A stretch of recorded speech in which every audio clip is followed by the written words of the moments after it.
Should you be pursuing a pension if you want to achieve financial independence and retire early?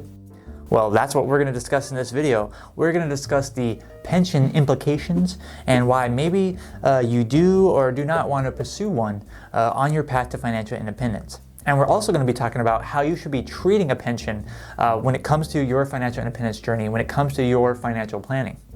Now let's get started. First with the very basics, so everyone and we are all on the same page here, and that is, what is a pension? Well, Investopedia, my best friend, says that a pension is a retirement plan that requires an employer to make contributions to a pool of funds set aside for the worker's benefit. Okay, so that's a mouthful of words, but basically it means that the employer is going to be paying for your retirement in some kind of way. And what you might not have known is that there are actually two main types of pensions. Okay, and you probably really only think of one of them when you think of a pension. I certainly do when I think of a pension. There's only one kind of pension that I think about.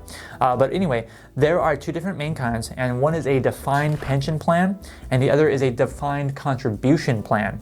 Okay, so many of us have access to the second one, the defined contribution plan, but when we think of pension, we pretty much always probably are going to most likely think of the defined benefit plan.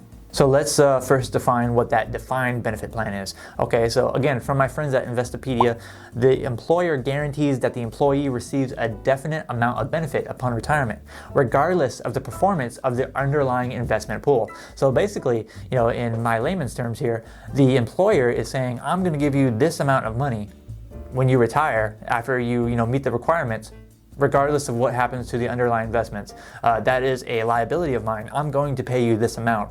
And with these kind of stipulations and all that stuff. And, I almost had access to a pension. Well, I wouldn't say I had access to a pension, but, I was kind of like working towards a pension, obviously. When I joined the military right out of high school, I did 5 years in that. And of course, maybe you might know that traditionally with the pension in the military, as long as you do at least 20 years on active duty, you could get a military pension. So I was, I guess, 25% of the way there. But of course, I was like, nah, I don't want to do that for that long. That's too much. But anyway, that is basically when most people think of a pension, that's what they're thinking about. They're thinking about that defined benefit. And that's certainly what I think about when someone mentions a pension to me. Now, going back to the other type of pension is known as a defined contribution plan. So contribution, when you think about that, it's how much the employer is going to contribute to basically to your retirement. So here's a good example, a 401k match. That is known as a defined contribution plan. So if you, let's say, put 5% into your 401k and the employer says, I'm going to match that 100% at 5%, so you're actually going to get 10% of your salary that goes into your 401k, but you yourself, deducting from your paycheck, are only going to be deducting 5%, while the employer is going to match that 5% for a total of 10%. So that is pretty much what most of us are going to have access to, if at all. We're going to have access to a defined contribution plan because those are a lot more common nowadays, and we'll discuss that further in just a moment. But before I move on to that, if you're liking this video, make sure you like it and you give it a thumbs up. Okay, that really does help me out, and I really do appreciate that. And it only takes a second of your time, so just do it. And now, who is going to receive a pension? Who gets pensions? Okay, who gets them? And more specifically, I'm going to be talking about the defined benefit from here on out, okay? Because a lot of people get access to 401ks. But for a defined benefit plan, who gets them? So from FAS.org, I forgot what that stands for, but from FAS.org, in the private sector, about 18% apparently are eligible or to get a pension, okay? And this actually was done in March 2020, so actually, pretty recently. So in March 2020, private sector, about 18% of people have access to that defined benefit pension. When it comes to state and local governments, it's a whole nother story. 84% of full-time workers have access, or at least have the opportunity to contribute or get access to a defined benefit pension. So that's a pretty huge percentage, right? So if you want a pension, I guess you need to go to the state and local government. Now, when it comes to all civilian workers, like taking all these civilian workers together, whether they be outside of the military, is about 30% of full-time workers that have access to the pension, the defined pension plan. So That would include, private sector and state and local government, because those are all considered, civilian workers. Pretty much anyone outside the military, right? So almost, 1 in 3 people are going to have access to the defined benefit plan when it comes to a pension. And so that could be a pretty powerful tool at your disposal if you're trying to achieve financial independence and if you're trying to retire early. But is it going to be worth it? That's what we're going to talk about next. But also, let's go back to the military. Military, yeah, definitely. That's when a lot of people think of pensions, they automatically think of the military, and that's definitely true. You can get pensions in the military.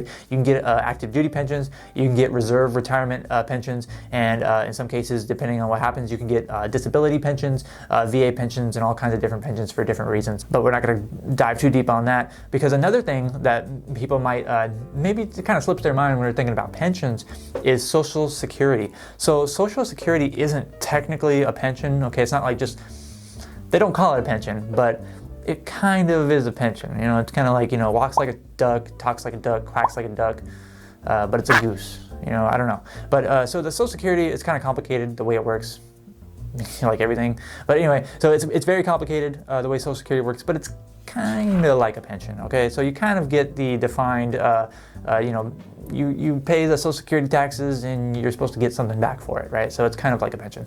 But we're not talking too much about Social Security, because that's not even another video, that's just a whole nother YouTube channel. But anyway, let's get on to some more important stuff, and that is to what you need to remember about pensions. And what you need to remember about them is that they are complicated, and they come in many different types of forms, and, shapes and sizes, and regulations and rules. Rules, complex calculations, different kind of stipulations, how much you need to contribute yourself when you're vested in a pension. So there's so many things that are far beyond my scope of knowledge when it comes to pensions. We're going to keep it really simple when it comes to our examples, because I like keeping things simple. And one simple thing that I do like to keep is the same publishing schedule. So every single Sunday right now at 1 p.m. Eastern Standard Time, you're going to see a new video on this channel. So if you're interested, definitely check them out every Sunday, okay? But how do pensions affect our financial independence journey? How are they going to really play a role, and should we even pursue them? So how they affect our financial independence journey is mostly in a positive way. If you have access to a pension, then you're definitely going to want to utilize that pension. And the way I would look at a pension is that we can look at a pension as, I'm going to get this amount of money per month, or whatever, this amount of money per year. Now that's how much money that I don't need to withdraw from my portfolio now. So let's say my pension is going to be $1,000 per month. Now I don't have to make up that difference when it comes to my investment portfolio. I don't have to withdraw $1,000 from my portfolio, because now I have this other income source, i.e. the pension, that's going to replace that needed income that's going to ultimately go to my spending when I'm financially independent.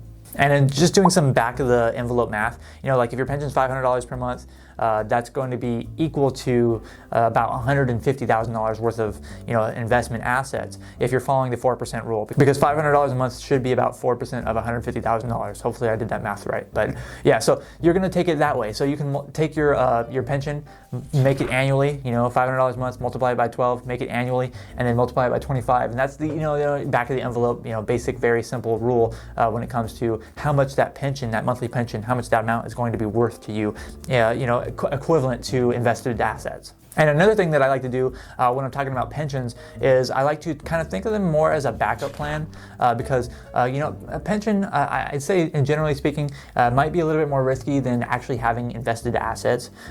So I like to, if I had a pension, I would think of it more of a backup plan and not as my primary goal for several reasons. So that's why even if you are going to be getting a pension, and that could theoretically on its own take you to financial independence and allow you to retire early, let's say you can get your pension at 55, then you want to retire at 55 using your pension, no problem. Definitely do it, and then keep your assets withdrawn. But I think you should still be saving up for retirement in case things change.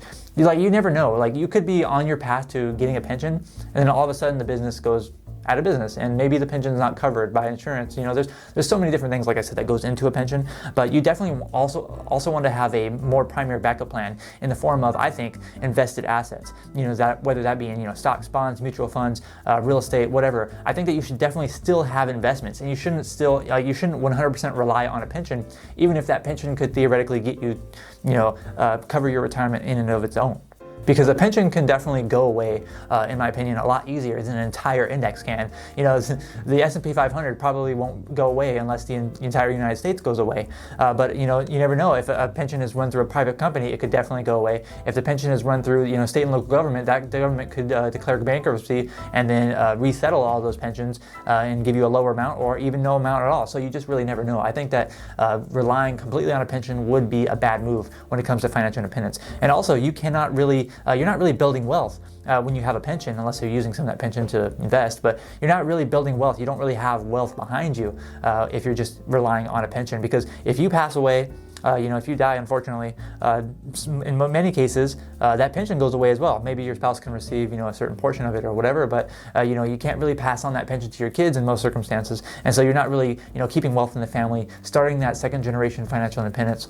You can't really do that with a pension as well as you can with, you know, invested assets. And ultimately, it comes down to self-reliance and the power of, you know, having a broad diversification of investments. And a pension could be, you know, one of those diversified assets for you that's bringing you in a monthly income. But definitely don't rely on it completely. Pensions are definitely, you know, really great to have. They're really like a wonderful bonus to have. I would love to have a nice pension that gives me every single month while I'm alive. But I don't think you should rely 100% on a pension, and you should definitely still keep investing on your path to financial independence. And if you haven't already, you do need to watch another video that I created called How to Achieve Financial Independence in 10 Years or Less, because that is going to give you all the tools that you're going to need to get started on your path to building your wealth and transforming your financial life. And that video is going to be right here for you, so definitely go ahead and click on that if you haven't watched that already. Thank you so much for watching this video. I'm Zach from OnCashflow.com. And I hope to see you next time.